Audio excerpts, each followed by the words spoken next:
Living in a fancy mansion in a prestigious neighborhood, driving a Mercedes or a BMW, wearing expensive designer gear, staying at five-star hotels on vacation, having a vacation home, you get the picture. That's the kind of flashy lifestyle we tend to associate with millionaire status.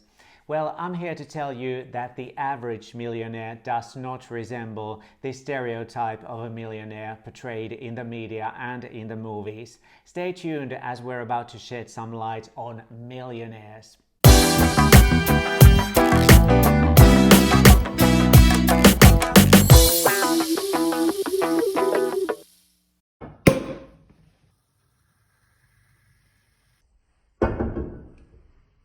Hi everyone, and a happy new year if you're watching this at the start of 2022. My name is Kalle, welcome to my channel, which is about luxury and finances. So although I enjoy some nice things, I'm all about financial responsibility. So I also talk about the money behind the purchases, and luxury is never a financial priority to me. I'm a dividend investor and my plan is to be financially independent. But without further ado, let's talk about millionaires. This video is based on 3 books about millionaires, 2 of which are practically the same book by Chris Hogan. The main work is Everyday Millionaires, How Ordinary People Built Extraordinary Wealth and How You Can Too, and the smaller The National Study of Millionaires, which provides you with the detailed data findings from the study on US millionaires on which Everyday Millionaires is based. The third book is one of the sequels of the classic The Millionaire Next Door by Thomas J. Stanley, and this sequel is called Stop Acting Rich and Start Living Like a Real Millionaire. That being said, we should first define a millionaire. So in these studies, a millionaire is a person whose net worth is more than $1 million. They have assets or investments such as stocks or real estate, the value of which surpasses $1 million. By contrast, a person who earns $1 million a year is not a millionaire if they splurge all that money into a flashy lifestyle. So we have to be very clear about the fact that earning a high income does not equal wealth or being rich.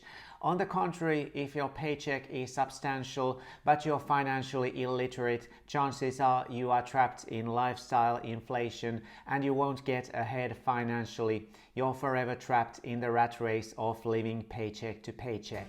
With that introduction, let's delve into the 3 facts. The first takeaway from both Chris Hogan and Thomas J. Stanley is that an overwhelming majority of millionaires have not inherited their wealth. They're first-generation millionaires. So according to Chris Hogan, 74% of millennials believe that millionaires inherited their wealth. However, the reality is that millionaires do not come from money. In fact, 79% received no inheritance whatsoever, and out of the ones who did inherit something, only 16% inherited more than $100,000. What's even more intriguing is that there is no difference between millionaires and the general population pertaining to inheritances. Both groups inherit or don't inherit in the same percentages. On the same note, the majority, in fact 8 out of 10 millionaires, describe their parents as middle class or below. The bottom line is that anyone can become a millionaire. Your circumstances, structures, or background don't define you. Achieving a high net worth takes financial discipline paired with constant long-term saving and investing. I could also quote Tony Robbins from his book Money Master the Game here. Life is not your circumstances, life is your decisions. The second takeaway is that millionaires are not high active income earners.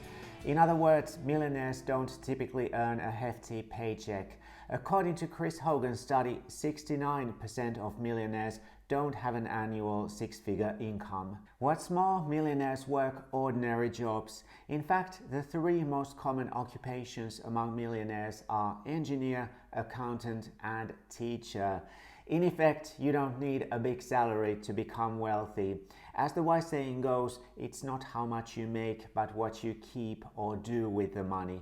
And what you have to do with the money is make it work for you. In other words, invest it so that it generates passive income.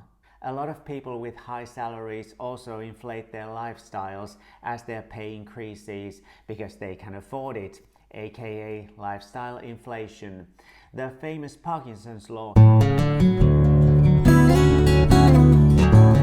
entails that your consumption will expand to fit your earnings and even go beyond in the form of debt unless you are financially literate and aware of how money works. So if you're not intentional about managing your money at any income level, more money will just create more problems.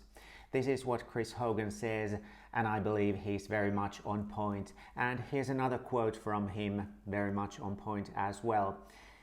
There's a good chance a high-income doctor is facing more financial stress than his middle-class office staff. The third fact is that most millionaires don't drive prestige makes of cars such as BMWs or Mercedes. As a matter of fact, millionaires' most common car make is Toyota, according to Thomas J. Stanley's study. Toyota is a reliable and inexpensive vehicle that is in keeping with a low-key, frugal lifestyle. Stanley also states that 86% of so-called luxury vehicles in the US are driven by non-millionaires. Although this study is 10 plus years old, the findings are corroborated in Chris Hogan's study, according to which Toyota and Honda are the top two car brands of millionaires, as you can see here. The bigger picture is that you can't judge a person's wealth based on their physical possessions.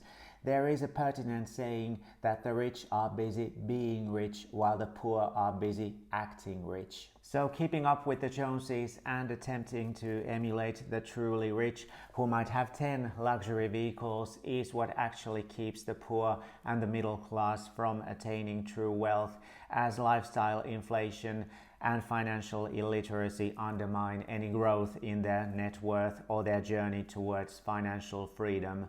In Thomas J. Stanley's words, many luxury vehicle drivers are substituting a car for real wealth. So if you want to become wealthy, you should emulate the Toyota Millionaire. There are many more surprising facts about millionaires. I urge you to read those books, but the bottom line is that anyone with the right mindset and the right money lifestyle choices can become a millionaire. There are no excuses like you need to have a privileged background or a high income to achieve a high net worth and be financially independent. And let me stress once more, a high income from a job does not equal being rich. Learn about money, have a plan, be intentional and consistent, keep your spending in check, and make your money work for you. In other words, make investing a priority when it comes to managing your money. The typical millionaire or high net worth individual is a regular person just like you and me. Thank you so much for watching. See you in the next video. Bye bye.